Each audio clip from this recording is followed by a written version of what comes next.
Next on Binge with Baldrick. If you did no community service on Martin Luther King Day, this episode has you covered. And if you did, enjoyable extra credit. This is Binge with Baldrick, the interesting show for curious minds and hungry hearts. Here now, a guy who's lived his entire life with artificial intelligence, Thomas Baldrick.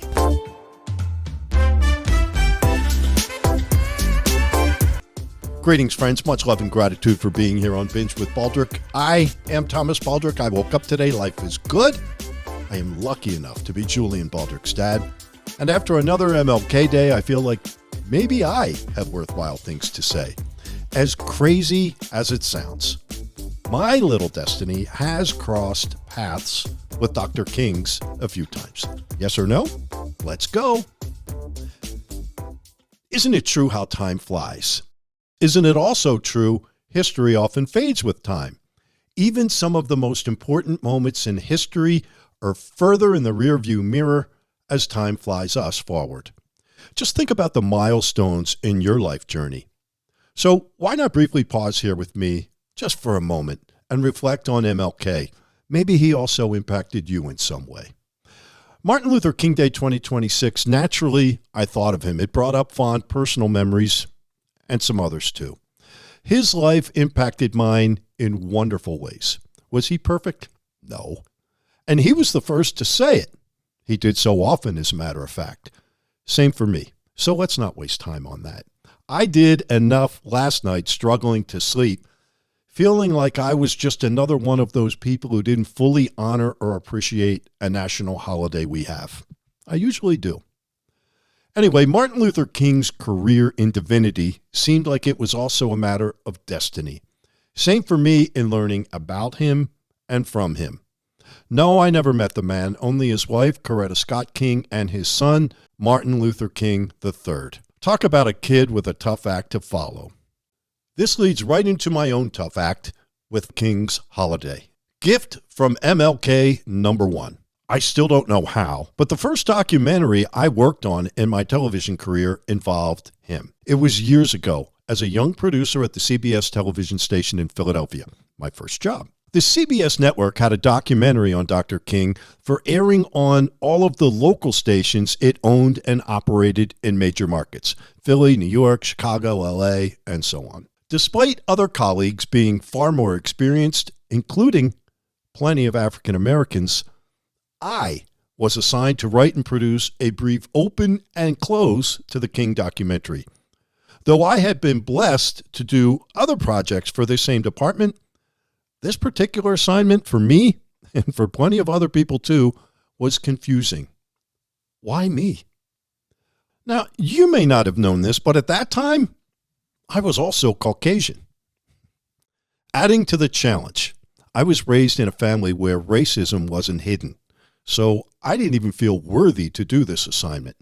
As I grew older, I had to learn right from wrong on my own and form my own opinions. So while this work opportunity was confusing, I'm grateful it was also invigorating and intimidating. Most of all, it was intimidating. The young white kid had better not mess this up. I thought that, and I worried about that constantly. Let me set the scene. This was pre-Google. So doing research took real work. It was much longer and harder, required more thought, more effort, more help.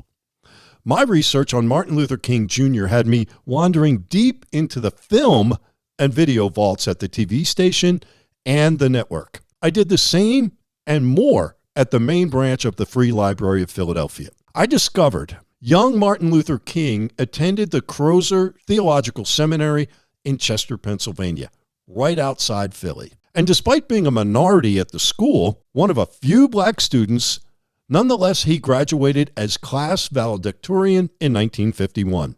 This was the time and the location where King developed his ideas about preaching on social conditions, including nonviolence. This work on Dr. King was a precious gift to me, which has kept on giving. Gift from MLK number 2. From that work on a documentary about Reverend Dr. Martin Luther King Jr., I learned, and my bosses at future jobs learned, I could successfully produce TV content in topics I didn't know much about. I had a curiosity for new things, and because of that, it seems I was open to understanding them. Next, I could identify and tell good stories and do so in easy and engaging ways for large audiences to enjoy. Sounds easier than it really is. Gift from MLK number 3. My work on that documentary about Reverend Dr. Martin Luther King Jr. gave me insight to him as a man and what his life and journey might have been like. I learned he also had a sense of humor, and did he ever need it? Later in my TV career, all of this helped me to enjoy work and connections with other civil rights leaders, such as Reverend Jesse Jackson, who was very close to King, Reverend Al Sharpton, and Reverend Leon Sullivan. Dr. Sullivan was a favorite of mine, a Philly and General Motors legend, with whom I also had the honor and pleasure of working for years with his OICA organization, the Opportunities Industrialization Centers of America. Gift number 4 from MLK. My work on a documentary about him had me mesmerized and inspired by his speeches, and way beyond his I Have a Dream speech.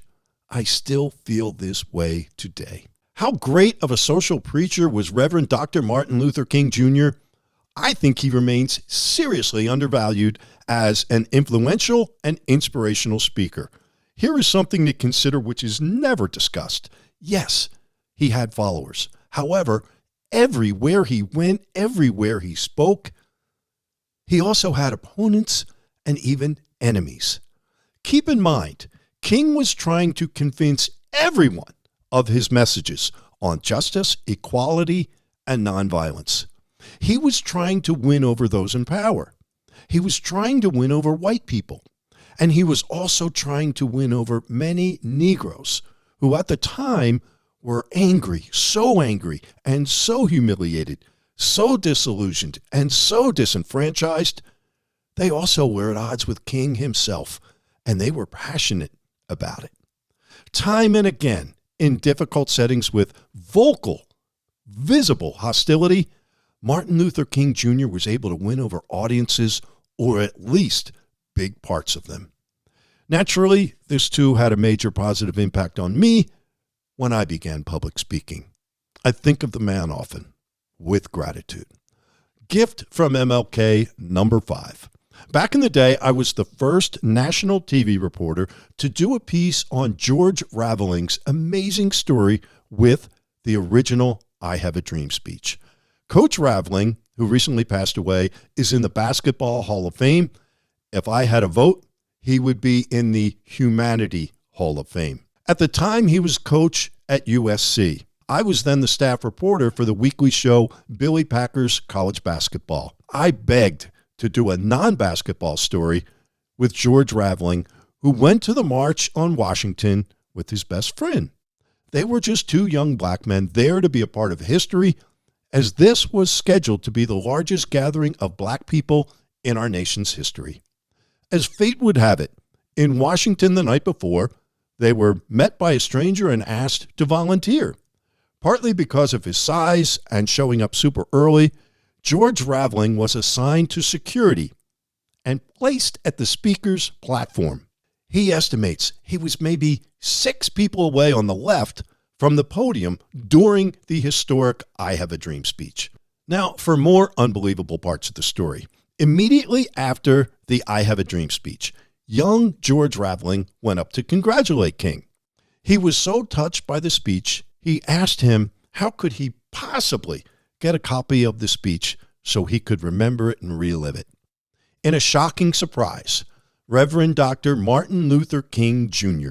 reached into his suit jacket pocket and handed over his personal copy of the speech right then and there to young George Raveling, who he did not know.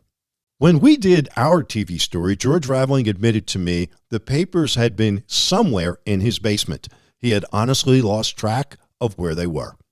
He had recently discovered they suffered minor damage. Here is something not surprising about George Raveling, for he was one of the finest and coolest guys I ever knew. Anywhere along the line, back then or years later, he could have easily sold that script for whatever price he wanted. Many people would have done that. He never did.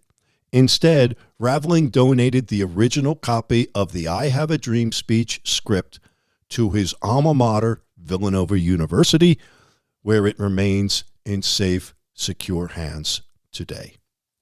Even though I wish, oh, how I wish I had a physical video copy of that story with George Raveling, it will forever remain a gift which brings me joy and inspiration. Thank you, Coach Raveling. Thank you, Dr. King. Next year, I'll plan to do more Did You Know content prior to Martin Luther King Day. Meantime, I'll invite you to subscribe to Binge with Baldrick and share it with others if you liked what we had here today. One final question. Isn't it something how no matter how quickly time does fly, history often repeats itself? How many times does it take humanity to learn from the past? Today in America and the world, I believe we have another glaring need for Reverend Dr. Martin Luther King Jr., or perhaps someone brave enough, strong enough, charismatic enough, and talented enough to be a voice like him. There remains a fight for equality, a fight for justice, and a fight for a balance of power. One final comment: it would be a gift to me if something you heard in this episode, something you took, would be a gift for you, even if that is only food for thought. Until next time, Godspeed, my friends. Go Birds.